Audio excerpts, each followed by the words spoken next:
Halo teman-teman, apa yang kalian ingat saat pemilu berlangsung, kampanye, bertebarannya bendera partai politik, atau debat calon anggota legislatif, maupun debat calon presiden? Pernyataan demikian menunjukkan Indonesia adalah negara yang menganut demokrasi dengan sistem multipartai. Tahukah kalian sejak kapan Indonesia mengenal sistem kepartaian? Sistem kepartaian telah berkembang sejak masa pergerakan nasional. Akan tetapi, Indonesia baru menerapkan sistem multipartai dalam pemilu setelah Indonesia merdeka, tepatnya pada masa demokrasi liberal. Demokrasi liberal dapat didefinisikan sebagai sistem politik dengan banyak partai dan kekuasaan politik berada di tangan politisi sipil yang berpusat di parlemen. Dalam demokrasi liberal, pemerintah memberi kebebasan seluas-luasnya kepada warganya. Awal mula lahirnya demokrasi liberal di Indonesia. Demokrasi liberal dimulai pada 17 Agustus 1950 bersamaan dengan perubahan bentuk negara. Penyebab perubahan ini terjadi karena bubarnya Republik Indonesia Serikat atau RIS. Setelah itu, Indonesia kembali menjadi negara kesatuan dan mulai menggunakan Undang-Undang Dasar Sementara 1950 atau UUDS 1950. Sistem pemerintahan Indonesia mengadopsi sistem demokrasi parlementer atau liberal, di mana Perdana Menteri menjadi kepala pemerintahan, bukan presiden.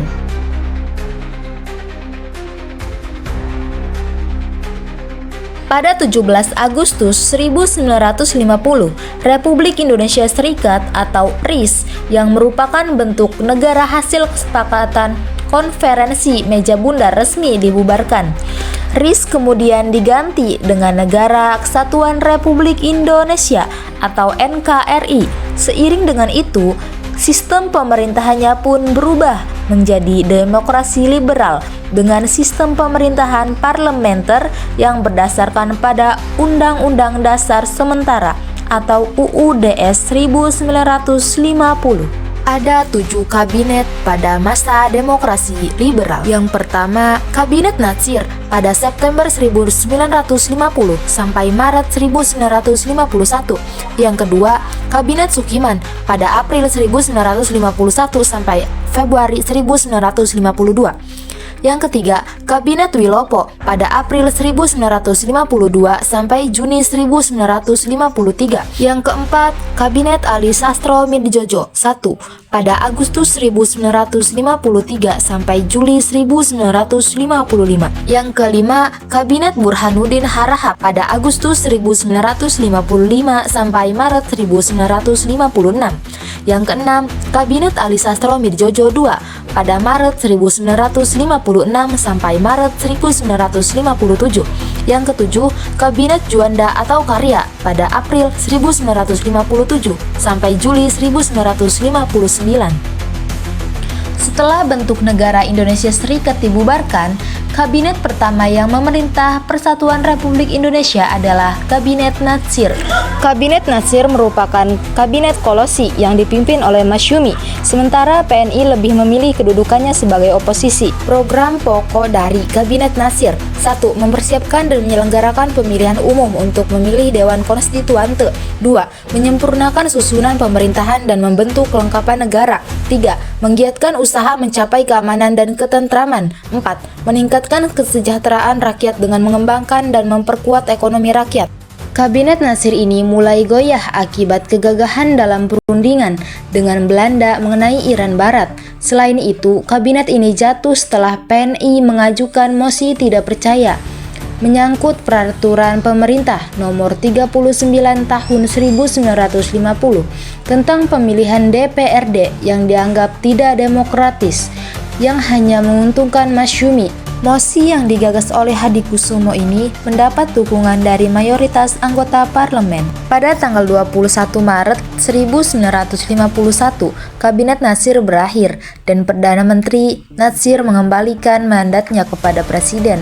Setelah Kabinet Natsir berakhir, Presiden Soekarno menunjuk Sukiman dari Partai Masyumi dan Suwiryo dari Partai PNI sebagai formatur kabinet baru.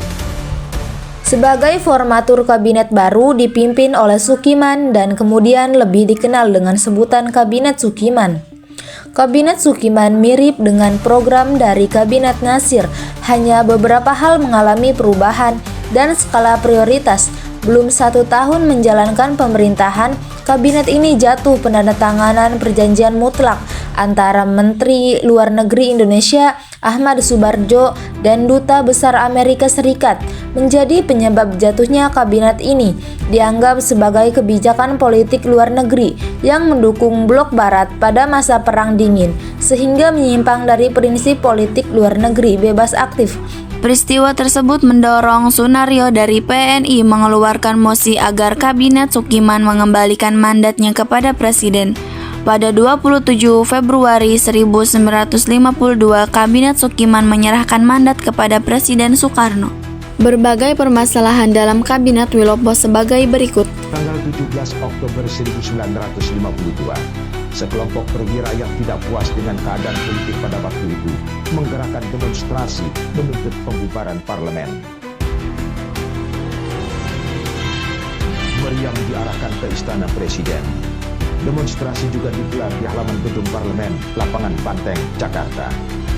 Setelah bertemu dengan pimpinan Angkatan Perang dan Menteri Pertahanan, Soekarno dengan tegas menolak tuntutan para demonstran karena ia tidak mau menjadi diktator. Padahal angkatan perang tak boleh ikut-ikut polisi. Kedudukan Kabinet Wilopo semakin tidak stabil saat terjadi peristiwa Tanjung Morawa. Dalam peristiwa tersebut, pemerintahan melalui Menteri Dalam Negeri menyetujui perusahaan Deli Prementos Paranedigi mengelola kembali tanahnya di Tanjung Morawa. Akan tetapi saat hasutan PKI banyak petani lokal menduduki tanah-tanah tersebut, aksi pendudukan tanah secara ilegal menyebabkan pemerintah mengambil tindakan tegas dengan memerintahkan polisi mengusir petani-petani tersebut. Peristiwa ini menyebabkan 5 petani tewas dan beberapa petani lainnya ditangkap. Akibat peristiwa ini, Sidik Kertapati yang menjabat sebagai Ketua Serikat Tani Indonesia mengirim mosi tidak percaya kepada parlemen melalui praksi PNI. Mosi tersebut menyebabkan Kabinet Wilopo akhirnya mengembalikan mandat kepada Presiden Soekarno pada 2 Juni 1953.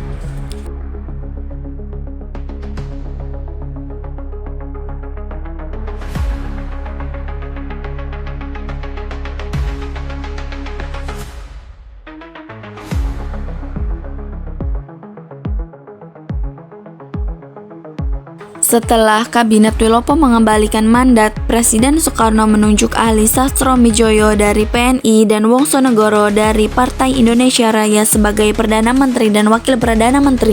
Kabinet Ali Sastromijoyo I berhasil mengukir sejumlah prestasi dan menunjukkan peran aktif Indonesia dalam kancah internasional.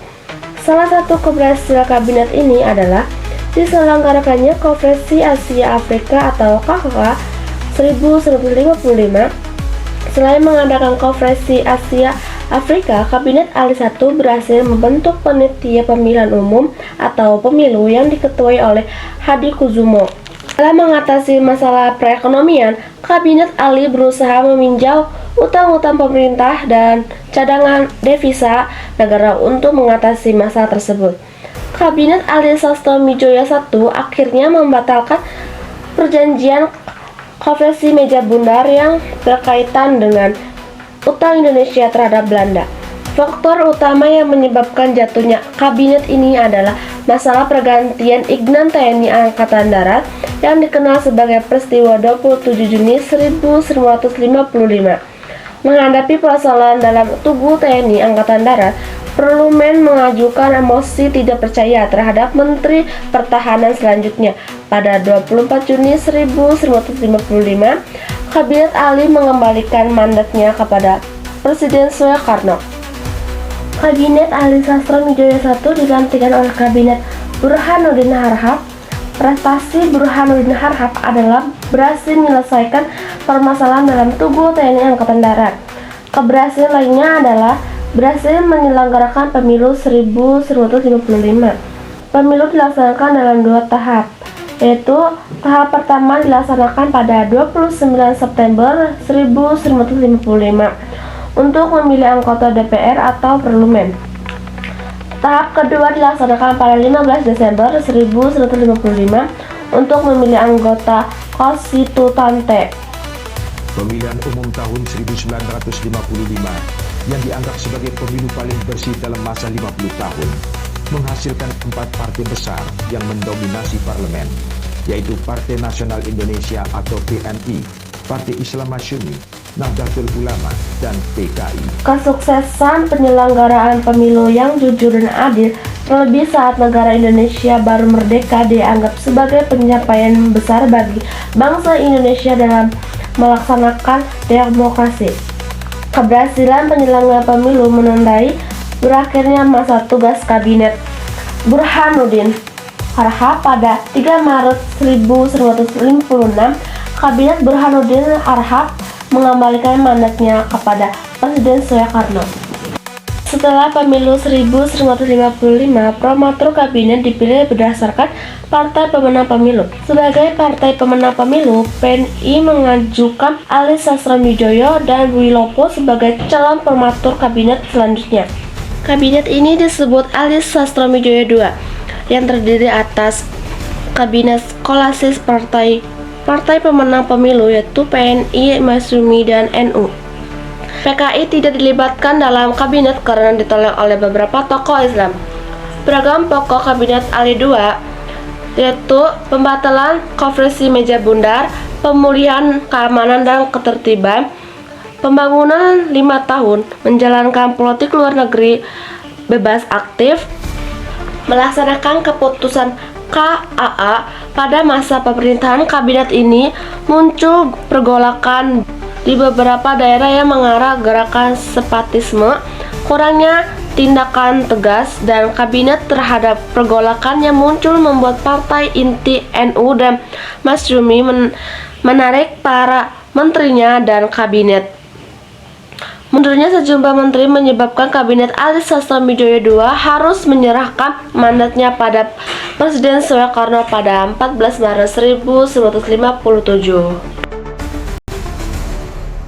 Sebelum terbentuknya Kabinet Juanda pada 21 Februari 1957, Presiden Soekarno mengundang para tokoh militer serta tokoh partai dari tingkat daerah hingga pusat ke Istanaan Negara. Di Istanaan Negara, para tokoh diminta mendengarkan konsepsi Presiden. Dalam konsepsi Presiden dinyatakan bahwa demokrasi liberal yang dijalankan di Indonesia tidak sesuai atau tidak cocok dengan jiwa bangsa Indonesia. Presiden Soekarno ingin menggantinya dengan demokrasi terpimpin. Konsepsi ini menuai perdebatan di parlemen maupun di luar parlemen. Usaha Presiden Soekarno untuk mempengaruhi partai-partai agar bersedia membentuk kabinet yang diinginkannya pun gagal. Menghadapi kondisi tersebut, Presiden Soekarno akhirnya menunjuk dirinya sendiri untuk membentuk kabinet ekstra parlementer. Kabinet inilah yang kemudian disebut dengan Kabinet Juanda. Kabinet Juanda dipimpin oleh Insinyur Juanda sebagai Perdana Menteri. Ia merupakan tokoh yang tidak terpartai. Kabinet Juanda dalam menyelesaikan tugasnya menyusun program kerja yang terdiri atas 5 pasal, dikenal dengan Pancakarya. Sebagai berikut. Salah satu prestasi Kabinet Juanda adalah menentukan garis kontinental batas wilayah laut Indonesia. Melalui deklarasi Juanda, dengan deklarasi Juanda, wilayah lautan dan darat Indonesia menjadi satu kesatuan bulat dan utuh.